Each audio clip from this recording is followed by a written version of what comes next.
David, what's up, man? Great to see you. Great to have you on the podcast. Ryan, I appreciate it, man. Been a big fan. You've had some really good friends of mine on, so I gotta outperform those guys. I'm sure that you will. I'm sure that you will. We had some good discussions via email, and a mutual friend, Matt Jenkins, introduced us. So I wanted to give Matt a shout out. Matt is, I don't know how much you know him or if you saw him at an event or something, but Matt is a super networker. He's incredibly networked, and Yeah, he knows how to connect people really well. yeah. I spoke at a company event of his down in Dallas, and he came up after the talk. He's like, "Hey, you got to meet my friend Ryan. He's got a podcast. I don't know if you've heard of it or not. It's called Order of Man." I'm like, yeah, of course. Who hasn't heard of it?" He's like, "Oh, okay. Let me see if I can introduce you." And usually, I don't think anything of it because people will say those type of things, but just his Yeah. follow up, and as we will be talking about his power of taking action and being true to his word, it's amazing. And most people Yeah. don't. No, I'm glad he does, man. He's been a good friend for years and obviously an avid supporter of what we do. It is interesting, I will say, and this might come across a little arrogant or egotistical. Every once in a while, I run into a guy about our age, and he'll ask, what is it that you do? I'm like, I have a podcast, and he's like, oh, what's it called? And I say, Order of Man. And at this point, it's almost it again. It sounds so arrogant, but No, I get it. it's almost weird at this stage if they haven't heard of it. And I Yeah, yeah. and that's just a testament to guys like you who come on the podcast and our guests and the guys that are listening and applying. So man, just honored to have you here today. Well, that's really cool. But isn't it humbling when you hear like talk to people who don't know about it, and you're like, I got so many more people to reach. And Right. I always tell people like, hey, if you think you ever are going to be the biggest in some area and that's your ultimate goal and that's what you're striving for, you probably shouldn't, because then just go search the number one cricket player in India and see how many followers he has, and tell me if you've ever heard his name, and he's got millions and millions of followers. So stop stressing about that, people that think like that's the end goal. But I digress. And anyways, let's It's get into it. hard though because we fall into a comparison trap, I think, a lot of the times, and we think that if somebody's got a million followers, then we have to have a million one. And Totally. you know, as nice as that is, I don't really think the surface level things that most of us try to achieve in our lives are actually the deep and meaningful goals that are significant to us. We just do it because we think we're supposed to, or because we're comparing ourselves. And I've seen too many guys fail to really think about, or at least have some sort of vision for what they actually want, what they truly want, which would provide meaning and purpose in their lives. It's good, man. It's very, yeah, spot on. What do you suggest to somebody who, or well, let me back up. Where do you start on this path? We're going to talk a lot about taking action today. That's something you do. You're a Yep. mindset coach. You've coached hundreds of guys in the NBA. You played in the NBA. It's like, where does a guy start when he wants to improve himself? Yeah, and that's a phenomenal question, because one of the hardest things to do is actually start and actually go. And a lot of people will hold themselves back from that because they think, well, hey, I don't have the whole picture together. Like, I don't know what it's going to look at like at the end result. Nobody knows what it's going to look like at the end result. Ryan, you and I can both attest to, like, we don't know where we'll be 5 years from now, 10 years from now. But if we don't take a step forward, like, we are literally going to go backwards. Every day you get the option to either, hey, I'm going to try to take a step forward, because you never stay the same. Our human neurological system, our biology, physiology, everything is changing. We have 300 billion cells in our body that are changing every single day. That's 1% of your entire being. So over the course of 100 days, literally every cell in your body is new. Hmm. So why I say that is people can get this picture of, wow, we are changing. So if you think you're just going to stay the same, you're not. You're going to digress. So the biggest thing that you can do is think about, all right, what is my God-given gift? Okay, not what do I like, what am I super passionate about? Because a lot of people say, hey, you know what? I'm really passionate about playing video games or eating food. Okay, that's probably not your God-given gift. That's cool, but what do you like? What can the other people ask, people around you, ask people who will tell you the truth? What are you really, really good at? People come back to me and they're like, David, you're a great encourager. And now I think of that like, well, That doesn't really take any skill. I mean, anybody can be an encourager, but I lean into that. If I have an ability to see the best in people and help them unlock their roadblocks to get it out. So think about, what are people telling you around you? Truth tellers. I'm not saying the American Idol syndrome where everybody tells you you're the greatest singer and you actually suck. No, those aren't the people you want to surround yourself with. So figuring out what your God-given gift is, and then also figuring out how can you use that for a purpose for others. And Mm, now when I say that is like, if you only use your God-given gift for you, like we were talking about the followers, or even looking at having a massive bank account, you and I both know billionaires who are extremely just hate their life. They're stressed. They have no purpose in their life other than to just accumulate a lot of money. And when you die, that money is not going with you. Steve Jobs, super wealthy, super famous, on his deathbed, and he was miserable. He had like nobody around him.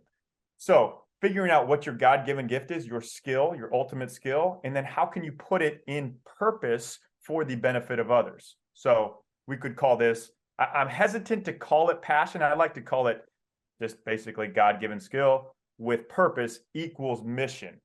That's when you know you're on a mission. Now, also saying this, Ryan, we aren't going to know, especially younger people. You have to figure it out. The first swing you take is not going to be the home run. The first girl you date is probably not going to be the one that you marry. You have to actually do, and you learn from doing. I got my MBA, Master's in Business, in school, and I can't tell you one thing I learned about business in there that I actually applied. It's all through trial and error. It's all through actually doing, and the greatest way to actually learn is just by going and by failing. And I know it sounds cliche. Hey, yeah, fail, that's how you grow. But think about it. That's the only way that we actually do. So long answer to that question is just do, because one of the an action is actually inaction, and that's the worst action you can take. I like that. You know, you said something in passing that I contend with a little bit. You said, I think you said your God-given gift is that of an encourager, I think is the term you used. And Mm-hmm. you said that's not really that hard. And I take a little issue with that. Yeah. I think one way that we can identify what we're naturally gifted with, what we're talented with, is if we're doing things and it seems like it comes easy to us. That Yeah. might be something that's a God-given gift, because I think there's plenty of people who would say, yeah, I'm not a great encourager. I'm not a great supporter. I'd like to be more supportive of my wife or my kids or my friends or my employees, and I'm not great at that. I'm one of those people. So I wanted to throw that caveat in there, because I think people think, oh, yeah, I work hard, but that's easy. Everybody does that. It's like, no, not everybody does that. That's true. That's a good call out. Thanks for that, man, because that is like, I look at it like, hey, well, I think everybody can do this, but you're right. If it is your skill, it comes easy for you. Other people aren't as naturally inclined to do that. So you should know you should be leaning into it. That's a good point. Thanks, Yeah. man. Yeah, I like I mean, the whole concept of do it is, it's just, it's so simple. And you said it's cliche, but it's like, but nobody goes out there and does anything. I was at the gym, Yeah. and I ran into somebody that I've known for a long time. I haven't seen him for a long time. And I'm like, man, I need to connect with this guy. And I was doing another workout. I'm like, I'll catch up with him later. No big deal. I'm like, no, like, you want to catch up with a guy, you want to connect with him, like, just go get his number. Say, hey man, can I get your number? So I got his number. I put it in the phone. I texted him. I'm like, hey, here's my number. He sends me a message back. He's like, hey, let's go to lunch sometime. And I about wrote, yeah, I'm gonna be gone. I'll shoot you a message when I get back. I'm like, no, I have time today. Like, no, yeah, good. Let's go to lunch today. And I Yeah. wish more people would do that. I'm not trying to toot my horn. I'm just saying, like, you got to exert yourself. You've got to take initiative, and you've got to take those first steps. That's what's going to drive you towards something great eventually. Man, but think about all the times that you have stepped into a room or a situation like that where you didn't necessarily feel like, man, I really want to do this, or you have a little bit of fear or nervousness in going in a room with quote unquote bigger people. I've done it many times. I'm like, let me think of an excuse to get out of this. But every time you come out on the other side, you're like, damn, I'm so glad I did that. And that's where the growth is found. This day and age, man, we live in an excuse-laden society where you can basically make any excuse and think, well, you know what? Body empowerment is actually however I feel about myself and look about myself. And like, no, it's not. Our body is a temple. God gave us this body to be a temple. Treat it as that. Like, I think there's just too many built-in excuses by people in society, too many easy way out. And that, so as I say that, I think it's easier than ever to be successful. Now, whatever your Agreed. term of successful is, you have to define that. I'm not saying it's like we talked about earlier, but it's easier than ever. Everybody's going to find an excuse. Literally, the phone, the iPhone, 3.2 hours per day is the average American is on their phone, not for business calls, but for doom scrolling. 3.2 hours. Netflix or a TV is 3.8 hours. Look at that. Like literally, if you turn off the TV and you put your phone down, you're winning. Yeah. You're winning in a massive way. There's so many distractions. There's so many excuses. And and now too, we live in this, like you can get an incredible education off YouTube and podcasts. If somebody goes back and listens to every one of your podcasts, I guarantee they will be extremely successful. You'll get so many nuggets out of life that you need. Now, a lot of people know knowing is the easy part, but doing, it's a completely different ball game. And right in between there's a gap between knowing and doing. It's the same gap between where you are right now listening to this podcast and where you dream to be. And then there's lies that you're telling yourself, reasons you're holding yourself back for why you will never get to this other side where you want to be. What do you think are the most heavily used excuses? I imagine time is there. I imagine I don't know what to do. I hear that about the gym. Guys are like, I want to get in shape, but I don't know what to do. It's like, do you go to the gym right now? No. Well, why don't you just walk in the gym and start doing like, you know how to do push-ups, right? You know how to do a bench press. You know how to do a deadlift. Like do something, and then we can worry about the details. But what are the excuses that most people use in your experience? Well, that's a great one. I would say busy is a huge excuse. Busy is BS. Busy is literally whatever you decide is important to you and you decide is essential. Like I'll use the term busy if it's people I don't want to talk to. But am I ever going to be too busy for my wife? Or when you said, hey, can we do this podcast today? I'll move things around. I'm not too busy for it. Sure, I got 8 zillion things going on in my life, but it's whatever is the most important to you.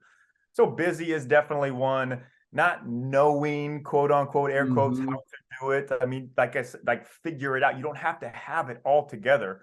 Perfectionism and what ends up being just like procrastination is one of the biggest things. People will then, now it's been almost termed like, oh, procrastination is a sexy thing. Like no, 95% of people studied in this study done in Canada, massive study, 95% of people who procrastinated were less happy, less content with their lives because of procrastination. So that's not a great thing. But I think the biggest thing holding people back, Ryan, and here it is. This is the biggest thing holding people back. It is fear. Now, fear comes in a lot of ways. Fear mainly comes in the word uncertainty.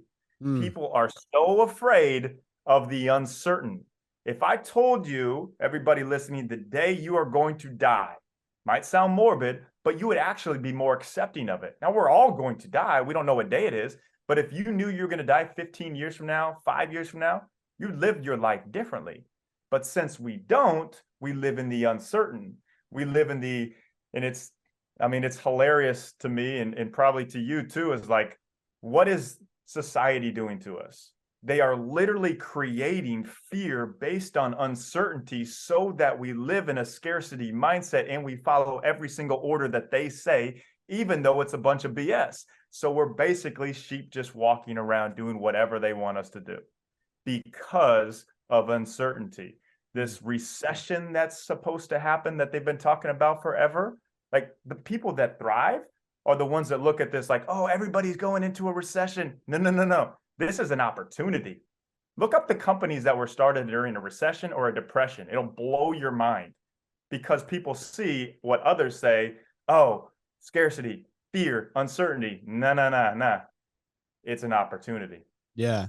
You said something a minute ago that caught me by surprise. You said something to the effect that procrastination is viewed as sexy. I'm not sure what you're referring to. I don't consider that. I've never heard that. Is that something, is that kind of like the body positive movement type thing going around?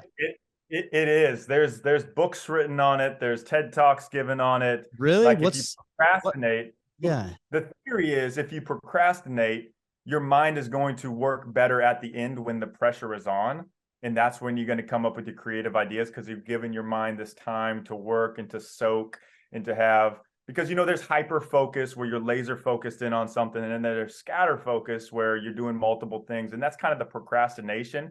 And scatter focus is where the creative brain is working without you, like, basically subconsciously knowing. So that's the theory on it. But my Got it. theory is people are just using excuses to say, oh, I can procrastinate.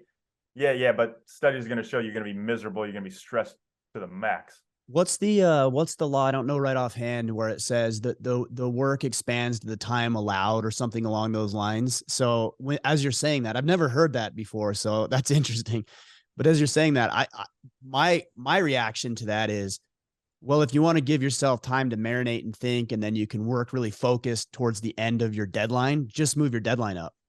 Like just Exactly. just try to do today what you were going to do all week.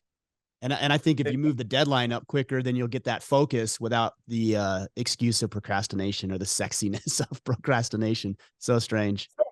I mean, it's just another excuse, It and why is. people don't take action. There's a multitude of different excuses. And I went on a 3-year in-depth dive of studies, surveys, way too much research, and all over to figure out why the main reasons people hold themselves back, because we are our biggest defenders. And 92% of people never accomplish their dreams. 8% are people are doing what they love. There's another stat that 85% of people hate their jobs. Mm. It's just mind-blowing to me. Like, literally, it's inside of us. If you want to be living the life you want to live, it's there. It's totally there, but you're holding yourself back in different reasons. And the 9 reasons are fear of other people's opinions, which I call the allodaxophobia, the burn. So if somebody burned you in the past, Mm. there's a reason. Like say you got, I mean, this is a great one for dating. Oh, well, I got burnt by love. I'm never going to open my heart up again. Why? The next person has nothing to do with that other person. Let that go. Inopportune. Are you too young or too old? The timing has to be just right. We know the timing is never just right. You make the timing right. The blamer, is there something you're blaming in your, like, is it your parents? Is it the place you were born?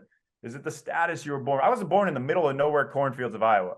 I could blame that on everything, but I don't. So is there something you're blaming? The test believer is another one. So if you've seen people that have taken their Enneagram, or even the bigger one, are like, well, I'm introverted. I can't connect. Yeah. Why? Because you said you're introverted? No, you can definitely connect. So Interesting.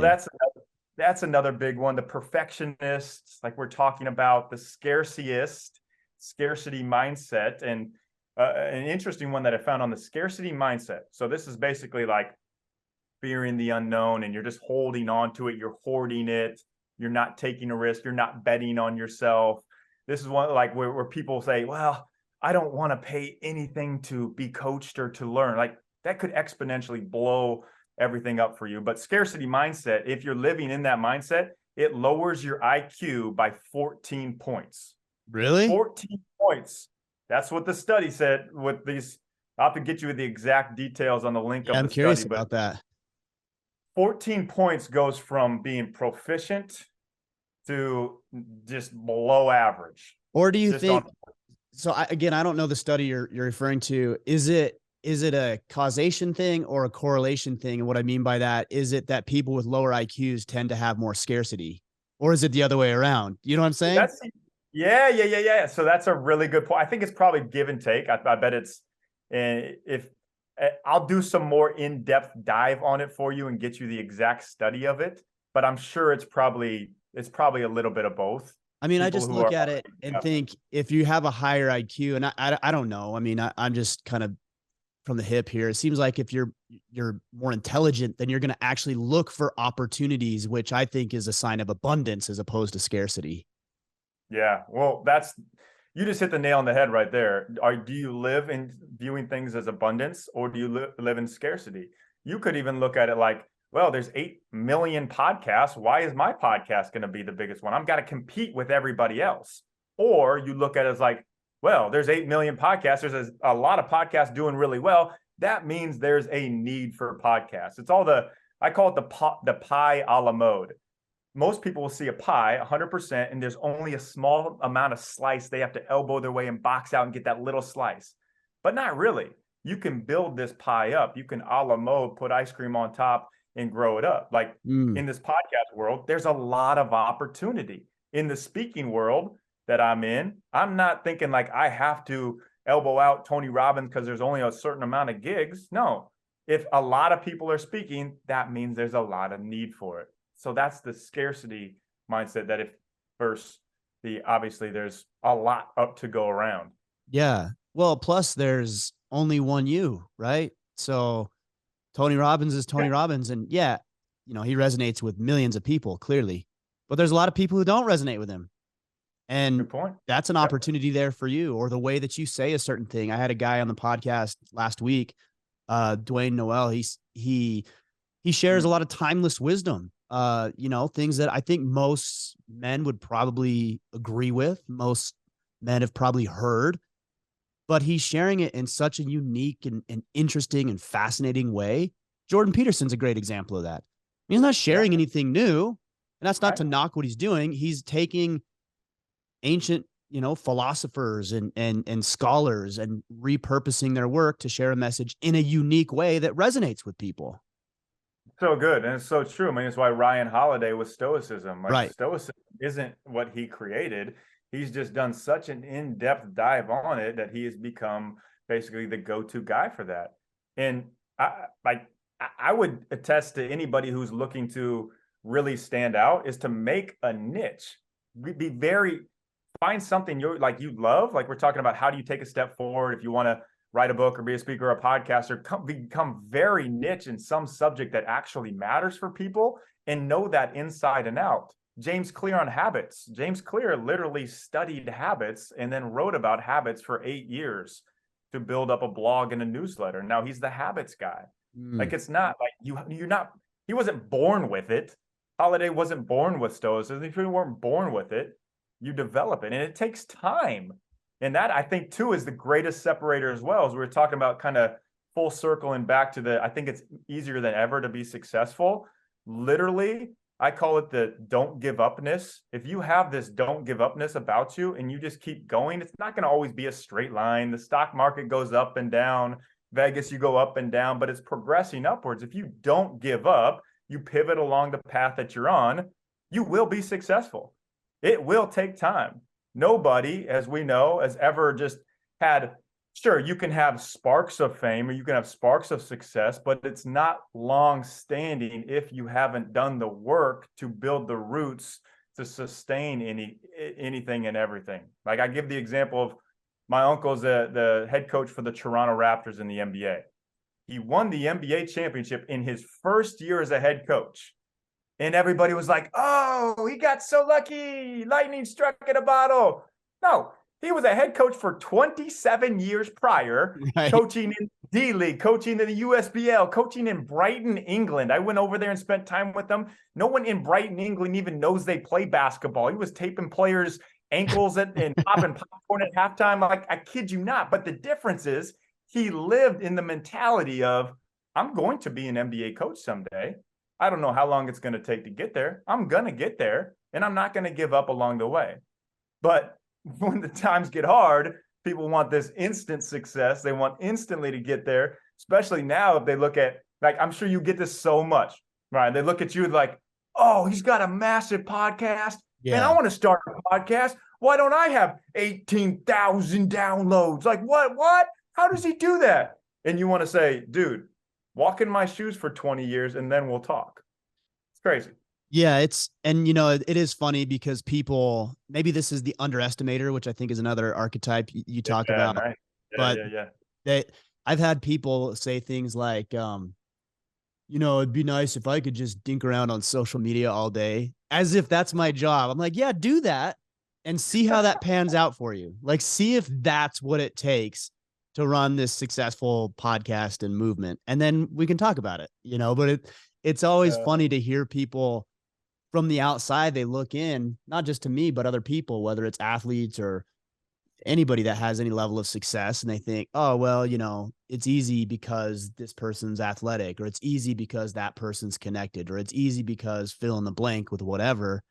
And I think what most people don't get, and I'm starting to realize this, I've interviewed, I think, around, give or take, 400 highly successful men via this podcast. And one thing I found in common, there's quite a few things, but one thing I found in common is that all of them are strangely addicted to the work, and that they just let the outcome take care of itself. And I dude, think man. most people are addicted to the outcomes without the work. Oh, Ryan, you couldn't have set that up even better. Can I hit on that for a second? Yeah, I'd love you to. Okay, so that is so key. And this is what I call system plus process equals results. And I realized this when I was working with one of my NBA players who now is on $100 million contract over multiple years with the Los Angeles Clippers, but he was playing for the Raptors at the time, my uncle's team, and he was kind of just in and out of the lineup. He was coming up on a contract year. He wasn't getting a whole lot of minutes. Like, dude could have been out of the league. Now, he validated himself based on points per game, based on results, based on stats, like most of us do. And he would drive himself nuts if he didn't have a good game. So I was like, we have to throw everything out the window. We have to do things differently. So all we did was focus on his system, meaning who he was, his ultimate strengths, like we talked about earlier. And for Norm Powell is his name. It was catch and shoot threes and attacking the hoop downhill. So attack the hoop, catch and shoot threes. That's all we're going to focus on. That's all we're going to count. We're not going to look at shooting percentage. We're not going to look at stats. How many times can you get to those great shots of yours in the game? System.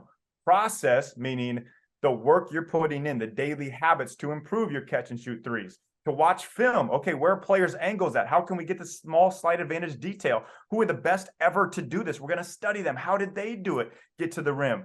And that's his process, his daily habits. So poured in the system, process to equal results. Now, before COVID shut down the NBA and the world in 2020, Norm Powell he was coming off the bench, not playing a whole lot. The Western Conference Player of the Week, that last week before the world shut down, LeBron James. Everybody knows LeBron James. The Eastern Conference Player of the Week, Norm Powell. Dude went from obscurity and being out of the league to being the Player of the Week. He earns a $92 million contract with the Blazers and playing with the Clippers. And now he might be the sixth man of the year, like extreme success, because he stopped worrying about the results. Because if you focus on the results, like you were talking about, they don't come. But if you focus on the system and you fall in love with the process, now I'm going to switch it here to give you the formula, because this goes right in step with I've been blessed to work with 30 NBA All-Star appearances, players that have cut to 30 and $3.8 billion on-court revenue. I did all the math to add it up because it makes it sound really cool like that. Yeah. Now, I should have been on a percentage of some of those, but no, that didn't happen. Another day, another time. So they're like, every one of these players hits these three things. They know what their talent is. They're not trying to do everything. In this story, like I give the example, if you're good at a lot of things in the NBA, you're not playing in the NBA. You can be great at one thing. I grew up with this guy, Kyle Korver. He's less athletic than I am. He can't dribble the ball. He can't really play much defense, but he can shoot the piss out of it. He's a top 5 NBA three-point shooter all time. And he made over $100 million in the NBA because all he did was focus on that strength. So you know your strength, and you have what I call insatiable drive. And this is the difference you can put this in terms of your own life. I say, do I drag this player to the gym, or do they drag me to the gym? And that's a huge difference maker. If I have to tell the player, hey, we got to work out, like you got to practice, you got to train, they're never going to make it. Yeah. But if it's a player who says, hey, when are we working out? Let's get there at 7 a.m. they're going to be successful. Worked with a guy, Domantas Sabonis. He's a 3-time NBA All-Star. During COVID, he came out to LA just to work out. There was hardly any gyms open. We found these beaten down warehouse gyms, these Jewish community centers that we snuck in 6:30 a.m. every morning. This guy'd already made max $100 million, been an all-star, but he just loved the process. He wanted to continue to improve every single day. And the final piece is actually it's what I call relentless consistency. So this means no matter if the lights are on or you're in the gym on your own in the summertime in the humid heat working out, you put it in day after day, even if you don't feel like it, day after day. And I tell my guys, I remind them of the 17-second rule is what I call it. And I did these studies through training players for 10 years. I bring a stopwatch with me. Anytime they didn't want to work out, it was one of those days, I'd hit the stopwatch and see how long it took for them to actually get into the motion and get through that mental block to where they would be okay. 17 seconds was the time that kept coming up on average. So think about that. You go to the gym, man, I don't want to work out. But if you do 1 or 2 reps, you're in it. You're in the system. So it's just making that first step. So to recap the NBA All-Star formula, you know your strength. You have insatiable drive. You're dragging me to the gym. You want to wake up. You want to go to work. You're passionate about it. You want to do it. And you have relentless consistency. You're taking one step forward, no matter if it feels like you're sludging around in the mud. I consider myself pretty fortunate. I believe that I've been blessed with this drive that you're talking about and the ability to be relentlessly consistent. I'm wondering how much of it is innate in personality, or a combination of experiences that you've had as a child and growing up, and what stories you've created from those experiences. Or is this just something like, can somebody who's never been driven in his life decide today, like, hey, I think I'll be driven, and then be driven? Do you know what I'm saying? Like, I totally know what you're saying, man. And like, to be completely honest, I actually don't have a formula for, hey, this is how you get drive. This is how you do it. I think there's so many things that happen in the way we grow up, in our past, in our experiences, in our capacity for drive. Good friend of mine, Rich Davini, wrote a book called Attributes, and I really like how he outlined it as I can't even remember how many attributes, but a lot of attributes that you're born with a certain capacity for. So let's say you're 100% superstar if it's all at the top. But let's say my drive, I'm born at a 58 and you're born at a 92. You have a much more already natural. Sounds about right. Yeah. That's a joke. I was gonna flip it around, but hey, for the sake is it's your podcast. No, but I mean, I totally think you can get there. I think people have, just like the way you're raised might be it, or what if you had to work for everything in your life, as opposed to, like, we'll see people who, and I think this is a really, tough thing and it sounds like a very first world problem, but with people with a lot of money, how do they raise their kids? Because they're always going to be okay. But how do you create the uncomfortable when there's already this net you can fall into to be comfortable? I didn't have anything. I was living out of my car doing basketball camps from 7th grade girls basketball teams so I could make money, living in New Mexico and giving basketball lessons to a lottery winner just to be their tax write-off. Like, that helped me with my drive. But how do you get to that point? That might be another book. They might have sparked another book. What do you think on that? I'd be interested to hear your thoughts on that. I think a lot of it is you're born with it. I do. I think a lot of it is your upbringing. What did your parents, what did your coaches, what are the people in your life tell you about being driven and what it will produce? I also think it has to do with the stories that we tell ourselves. You and I could have similar experiences and walk away with a completely different perception of that experience. And one might be empowering and one might be a real hindrance to your success. But I've also noticed a lot of the guys that that I've had on the podcast have, and the only thing I've been able to like dub this as is this like FU energy. Yeah. Like not like almost negative, like dark almost, where it's they're out to prove something, or they've got a chip on their shoulder, or they feel like they've been slighted in some way by either people or culture or even God, and they've Mhm. just got this energy that just exudes like, I will show you. And that's what I would call the FU energy. Yeah, and that can be used in a great way. Agreed. But let me flip that for you. There's people that have that FU energy that, so what you have when you have FU energy is you are seeking validation. For some reason, I somebody agree. didn't validate you. Was it a parent? Was it somebody as a teacher? You're always seeking validation. And at the core, that's what we all want. We want to feel like we are loved, appreciated, validated. That's what drives companies and cultures more than bonuses and financial gains. It's the validation piece. Now, that FU energy can take you a long ways, but will it ever bring you true contentment? I don't know. And I think we're not seeking happiness. Happiness is fleeting. We all know that. We're seeking contentment. And what contentment means, it doesn't mean you're just like, oh, I'm done. I'm living on the beach. No, you're content with where you are right now in your life. You're still driven for more, but that drive for validation doesn't keep you up at night. It's like me saying, man, if I'm not where Ryan's podcast, if my podcast isn't as big as his, man, F you, I got to get there. No, I'm content where I'm at.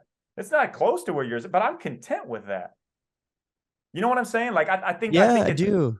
a great thing to have, but I also think it can be just like anything, just like any great skill or any great habit you can have, it's a double-edged sword.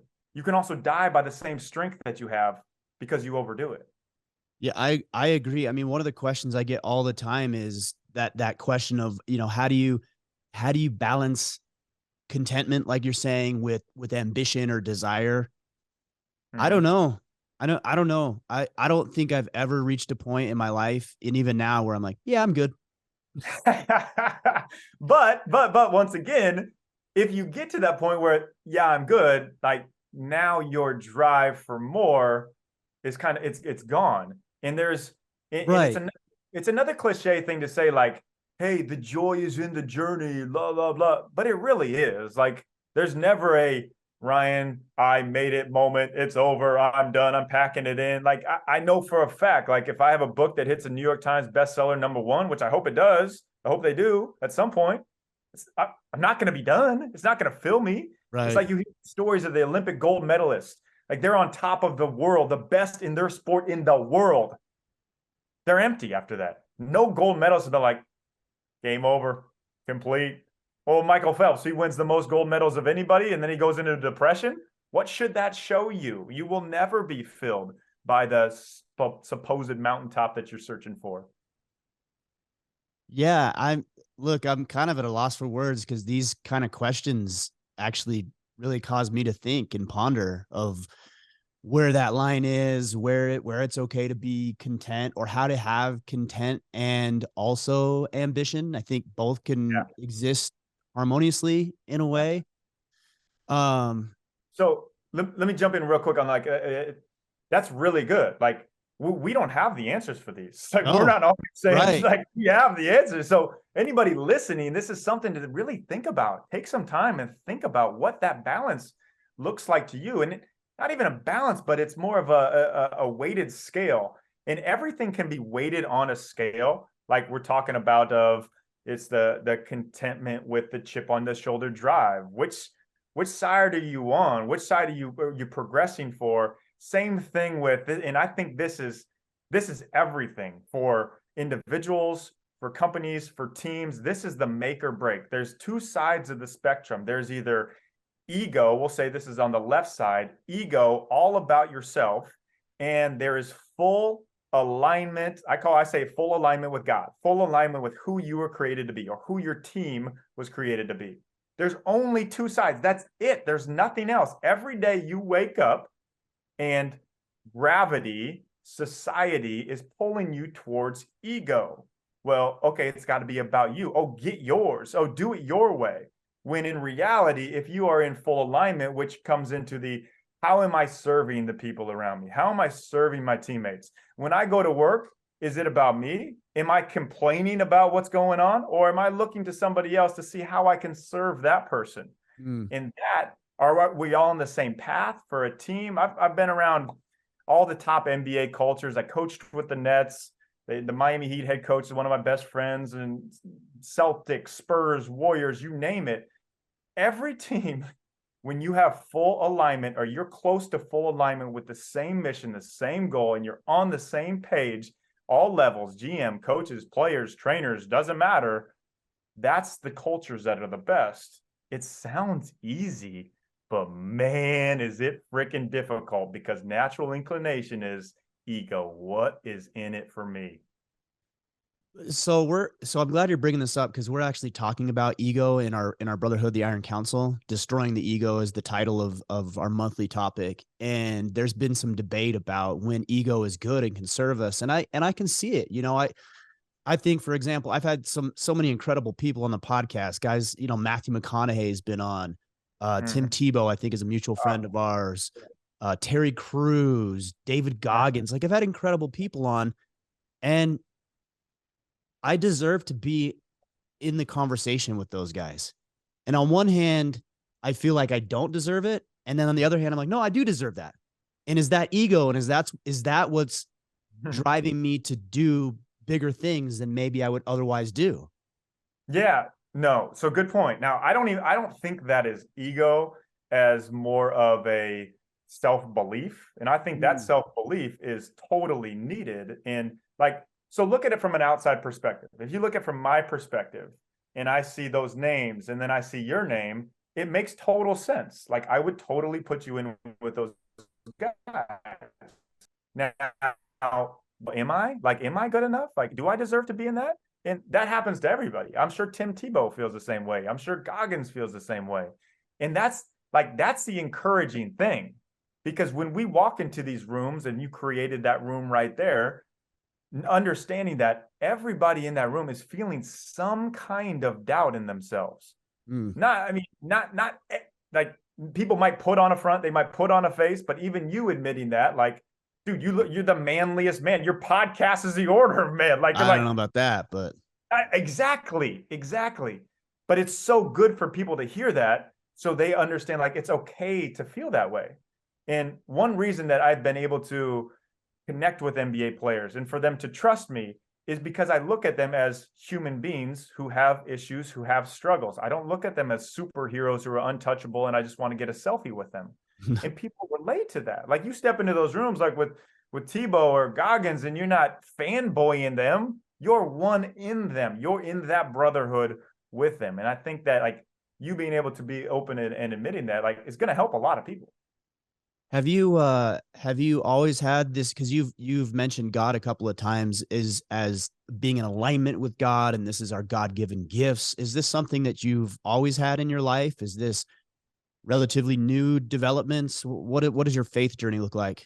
Yeah, it's a great question, man. And no, I haven't. So I grew up knowing God, like knowing there was a God, but didn't have a personal relationship with Jesus until I was in college, and everything was about me. Like, if you'd have looked at me from the outside, it was big man on campus, best basketball player on the team. He's got it all going on. But man, I was broken inside, and like literally seeking the next high that I could get. And can I jump in real quick on that? I don't want to overlook what you just said. I actually want to dive into that, because a lot of guys feel the same way. When you say you were broken inside, what exactly do you mean? So I would seek earthly pleasures, as far as going to parties, drinking alcohol, feeling like I had to be the man. So I would look for those as my, what I say, quote unquote, highs. I wasn't doing drugs and that, but the same concept, like, you're looking for things that will fill you. Now, I didn't. So then I start going to this thing called Fuel. One of my teammates, who's a freshman on the team, is like, "Hey, David, come just check this out." Fuel was it's a Christian hangout, and they were just singing worship songs. And man, I thought they were on drugs. They were like, they're singing, they were smiling, praising. What is wrong with these people? I felt weird. I was like, dude, don't invite me to this anymore. but something in me I had to keep going back because I wanted to know what was giving them that joy. And then over time, it wasn't a snap of the fingers. It wasn't a awakening kind of thing, but it was like these people understand that Jesus is the way. He came to die for our sins, and he gave his life for us, so we don't have to live in our own. It's all about us. It's a dependency on us, like literally freeing us up. He was that ultimate sacrifice, and realizing that gave me extreme freedom, extreme joy. It filled the hole that I was seeking, and now I've gone on to do a lot of studying on this. And I mean, I think a great resource is, if people are wondering, just watch The Case for Christ. This like guy who didn't have any belief, and he went and did tons and tons of studies and found Jesus was the way. And now I'm not preaching and saying like you have to do this, but I'm just telling you what's worked for me. And like now I can literally walk onto stages in front of thousands of people, and I don't really care what they think, because their thoughts and what they think about me. I'm not going home and wondering, man, what that guy in the front row, did he not like me? Did he not like my talk? Mm. And I kind of say this jokingly at the talks. I say, well, you know why I don't care what you think? Because I have God and I have my smoking hot wife, and that's all I need. And people laugh and everything, but really that's it. That's why I can do that or feel that way. Yeah. No, it's a good point. I've thought about that a lot. This actually goes back to our content discussion we were having is, if you're always chasing the external is always moving, right? It's the goalposts move. Your desires and your ambitions as a human being change. Cultures change, priorities change. And so it's constantly moving and you're constantly chasing. But for me, and I've tried to develop this walk with faith a little bit more over the past, I would say, year or so, maybe a little less than, nice. Is that God is constant. Like there is no chasing. Yeah. There is no, it's just there, and you are enough. Yes. In and of itself. Like there's nothing else you need to prove. Yeah. So what if everybody said that when they woke up? I am enough. I mean, think about that. Yeah. Like, how freeing would that be? I think some people will use that sometimes as an excuse to not progress or not excel. And I think that's not true. At least it shouldn't be, because if my thought is, what do we do with the things that we value? Well, we pay attention to them. We treat them nicely. I think about a vehicle. Somebody goes out and buys a brand new car and they spend 80, 90, 100 grand on the new vehicle. What are they going to do? They're going to wash it every couple of days. They're not going to bring any food into the car. They're going to make sure their kids get all their crap out every time they get out, because they value it. And so they treat it with respect. And so if we believe that of ourselves, like we are intrinsically valuable, then what do? You go to the gym and you take care of your body. You put the right fuel in. You consume the right material, whether it's podcast or books or music or entertainment. Like you take care of the things that you value. It's good. It's really good, man. And it's even like, it goes even further where you're talking about the faith of like, we all worship something. It's just, what are we worshiping? What are we giving that time to? So yeah, it's a whole that we're all like, I think everybody at some level is feeling like there's something more. I think we're created to know that there is something more, and it's our journey to seek out what that something more is. And like for me, that is knowing and understanding that Jesus fills that hole for me. And I'm not saying like everybody has to believe that, but it's really, gives me that sense of peace that this journey, this life, it's not the end all be all. Everything does not depend on me. And when I know that like I'll put in as much work, man. I like to I call it planting seeds. I'm going to plant seeds all over the place. So I have a lot of things going on. Now I'll work like it's all on me, but I'll pray like it's all on God. And he's going to grow those seeds. He's going to grow those trees on his time, on the better timing. And it really always ends up being like that. I always think like, man, I wish it would happen now. I got to have this now. But then when it actually happens, I'm like, damn, good timing, God. That was better than mine. Yeah.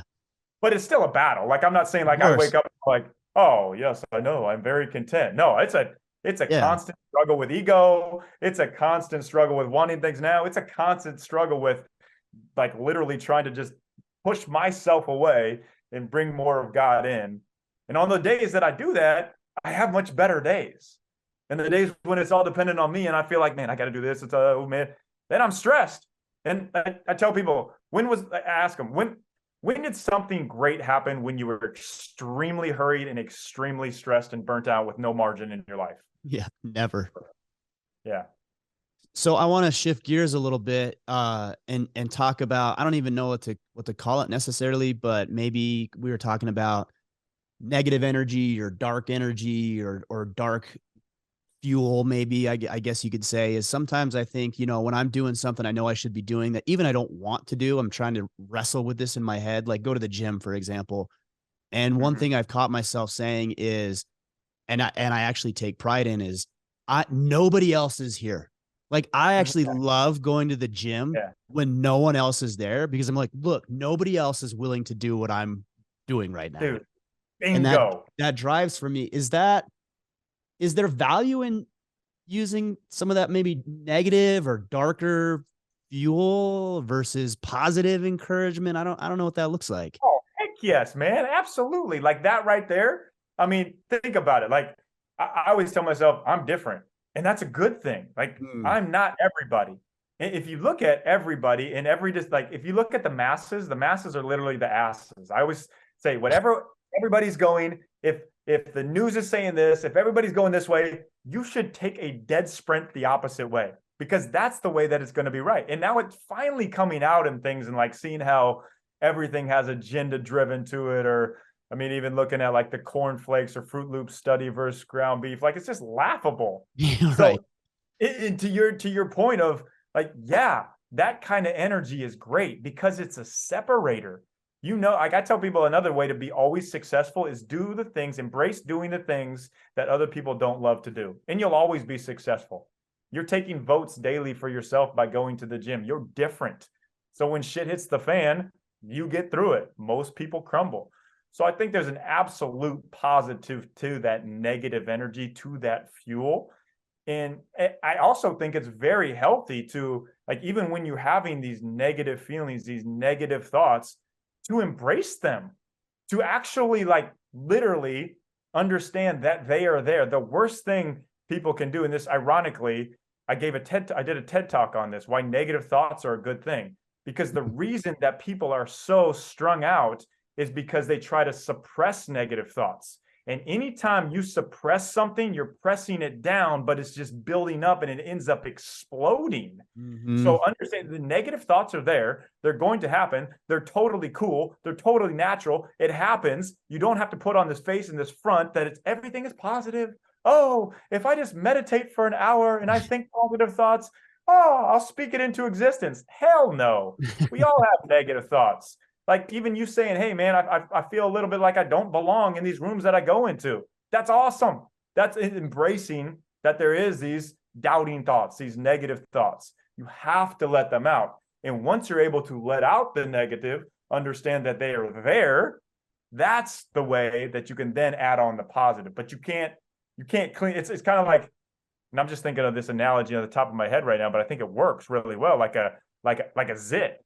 Like you have to pop it out. You have to get the root out of it first before it can heal. There you go. Take I that like that. out how I you like want.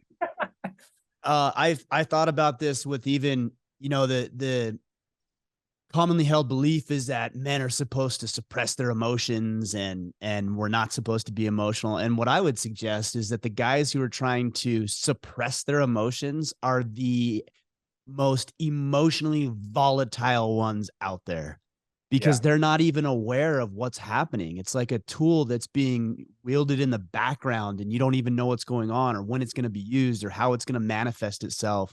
It's like if you really want to don't have emotional volatility, be less impacted by your emotions, then you need to embrace them, understand them, and utilize them for productive and effective outcomes. Man, that's so good. And that is also like to be a man, and we need more people who are men leaders. So it's like, yes, be vulnerable, but like we've been telling the whole way, there's two ends of every single spectrum. But don't go over the top and just be like, oh, everything is okay. I'm just going to love my body. No, we still need that strictness of being a man leader and standing up for what is right in this crazy world that we live in. but we also have to show people our authenticity. Like I almost think vulnerability is a word that is just used too much, and it's It used in is. the incorrect way. It's gotten over the top. But our authenticity of just like, man, Ryan is who he is, and like that makes me feel like, okay, here it is. This is what I tell, like, this is the number one, like, most attractive thing about a person is when they're so comfortable in their own skin, it makes other people comfortable in their skin. And Mm. just by this podcast, like you look comfortable in your skin, and you're giving me a sense of comfortability of like, okay, I can be me. Ryan's being him. Like I don't have to, like, we're not playing some arm wrestling Yeah. game. Who's this or who's that? Like I'm not into that. It takes it too much energy, and to try to be somebody else or put on a face, like it's way too damn hard. There's enough stuff going on in the world. Like just be you. Well, I think there's other value in that. If you can learn to be okay with yourself, then you actually allow other people to be okay Yeah. being themselves. Oh, And exactly. I've noticed that over the past 6 months is my expectations of others have gone down drastically. And I'm not saying that negatively. I'm saying I judge less than I used to. Yeah, I yeah, don't yeah. hold people to unrealistic expectations about what they should and shouldn't be doing. I was at the gym this morning and I saw this person doing some really weird workout. And at first I was like, what in the world are they doing? But you know what? I don't know. I don't know what they're doing. I That's a good point. maybe who knows? Maybe that person's an Olympian and that workout or whatever they're doing is what got them the gold medal in the 2008 Olympics. I don't know. Yeah, But it is very nice to be comfortable enough in my own self that I don't have to worry about trying to change other people or to yeah. get them to fit into my mold of what should or should not be. Man, True, it's a man. very peaceful feeling. Oh, that's so good. I mean, yeah, like we you can't give energy to somebody who doesn't want that energy. And like you can't be everything for everybody. And that's a struggle a lot of high performers, achieving people do. But you're right. Like you can't change somebody else unless they want to be changed. That might be his favorite workout, and that's the reason he's at the gym. But if you tell him like, actually, man, you should do some deadlifts and some squats, that'll help you a lot more. Dude's not coming to the gym. I mean, he should do that, but who am I to say? Who am I to say what he Hey, give should it a and shot. shouldn't See what do? happens, man. See what happens when you tell him that. No, I mean it takes all types, right? There's not everybody's Yeah. going to be a power lifter, and that's great. That's good. That's not a problem, But we get so hung up on, and I look, I've been there. I have a podcast called Order of Man where I try to teach other men how we can be better at this. And so I've taken it too far where I'm like, you should do this, you should do that, you shouldn't do this, you should. I don't know. I don't know what your life is. I don't know where you're at. I don't know what your experiences are. All I know is that I'm trying to improve, and maybe something I say or something you say will help somebody on their own journey, wherever that is. Yeah, but I think that at the end of the day, I mean, that's what makes it authentic. If you're just like, hey, this is what's worked for me, this is what I'm doing, this is what I'm into, and people look at you and they're like, dude, I really look up to Ryan. Oh, he's doing that. Okay, I'm going to get on that board. I'm going to do that same thing. I mean, I think that's the most powerful leadership. Leadership through actual examples and actually doing the work. That's the best form of leadership, and people see that. I wanted to go back to I was looking at my notes. I take notes as I do this because I want to save these things. But Yeah, we were talking about where was it here? I wrote this. What's behind the excuses? And you alluded to this and you said it's fear. I wanted to get your take if there's one other thing that I think it could be. It's laziness. I yeah. think sometimes we're lazy, so we come up with excuses as to why we can't do things. I mean, is that something that you've seen? And how, if it is, then how do you condition that out of yourself? Yeah, I totally think laziness is, I mean, absolutely a big one. We're talking about the phone and hours and talking about watching TV hours. I think it is, but I think there's a bigger something deeper that's happened to create that laziness, some Mm, kind of unbelief that you can actually achieve your dreams. Somebody, a parent that told you you weren't good enough, or some kind of thing that you blame. So I think there's an excuse innate that creates laziness, but that also that laziness is based on some type of fear that you have. And also like mm, one of the greatest fears actually, and this might not go towards the laziness, but it is the fear of success. Well, what if you do something and you actually become successful? Then you have something like, now there's expectations on you.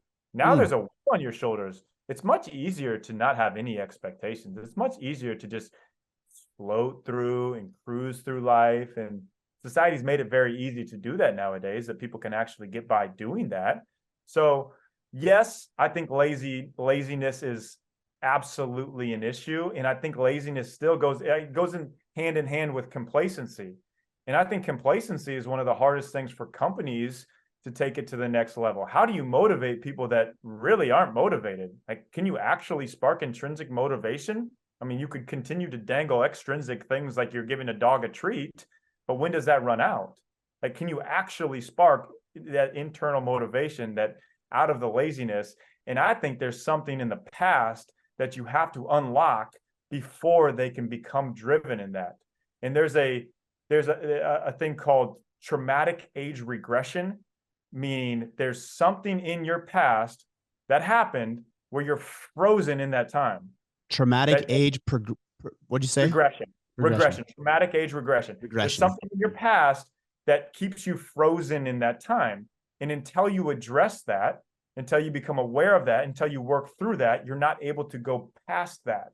So it's like an example would be, this isn't the best example, but like if you go back to your childhood home, there you like, I know from a fact, if I go back to my childhood home, I'm kind of back in that mold of like, oh, I'm kind of like a high schooler. I'm feeling like that. Like I can't stay too long because who I was in the past, and nothing, it wasn't bad or anything, but that's not who I am now. It brings me back to frozen time. So I'm not saying that is for everybody, but I think the majority of people, there's the past is such a tricky thing when like how many things have shaped us to who we are today. But the biggest understanding is that the past shapes you for who you are today. And you learn from it, you take from it, you don't let it, it's not a woe is me in the past. It's a how did I learn from this past that is getting me right to this spot, to this present moment where I'm supposed to be, and then how do I anticipate the future to come? If people can get that down, then I think they kick out of that laziness. But I don't think many people can actually grasp that. Yeah, I've always thought about even laziness. You know, they're committed to something. You know, even like they're committed to, you know, sitting on the couch and watching TV. Like they've got a pretty good commitment to that. Committed to maybe overeating. Committed to all sorts of things. So maybe we can just shift that and be committed towards something that's actually going to serve you. You know, one exercise that I've done over the past little bit that's been really helpful is when I find myself in a situation that isn't going favorably, maybe that's a conversation I'm having or a result I'm producing, or even just an internal dialogue that I'm having, I ask myself, why do I do that? Like, you know, like why do I do that? And I ask myself in sincerity, not like you're an idiot, why are you doing that? No, I ask myself, why do you do that? And it started to take me back to experiences that I really haven't thought of for potentially decades, where I formulated a behavior or a belief based on what somebody else said. You know, this is a silly example, but this will illustrate the point. I buy good shoes. I buy brand name shoes. I don't shop at Payless. I don't buy shoes at Walmart or Target or any of this stuff. My kids I buy brand name shoes for my kid. It's important to me. I'm like, why is that so important? Well, I remember I was in maybe fifth or sixth grade, and Tim, I even remember his name. Haven't seen him for 35 years or whatever it is. Tim made fun of my cheetahs that my mom bought me at Payless shoe store. A kid from 3 decades ago is impacting decisions that I'm making today. Isn't that wild? Yeah. That's one that I know about. Imagine all the stories I don't know about. But how funny is it when, like, in marriage and with kids, like you're seeing the way that you were raised, and maybe it wasn't the best way that it was. Like there's certain things, like I know there's certain things that was different than the way my wife was raised, like completely different. And you just got to ask, like, well, why? Like, why do we do that? Is that the right way to do that? But most people don't ask that question. No, That's they don't. the biggest thing. Like most people are not curious. And I think that's an unbelievable skill that will take you a long ways in life. Leaders are curious. They ask questions. Just people in general now in this day and age, if you just ask questions of, well, why are they telling us to do this? Well, why is it this way? You're going to learn a lot. But No most people doubt. just think, oh, government said do this. Man, I trust them with my whole life. Let me do it. They have our best interest in mind, no doubt. You know, a mind-blowing thing that most people don't know is funny to me. The Federal Reserve, it's not ran by the government. Right. Most people think, oh, Federal Reserve, money's safe. Yep. By the government. Yeah, good luck. Yeah, we talked a little bit about that with some of these banks going under. We talked a little bit about that on one of our episodes earlier in the week, talking about the gold standard and fractionalized banking. And it's scary how many people who don't understand some of these concepts that's impacting their daily lives. Yeah. But why don't they? Because they don't ask. They don't ask. Yeah, they don't ask. Yeah.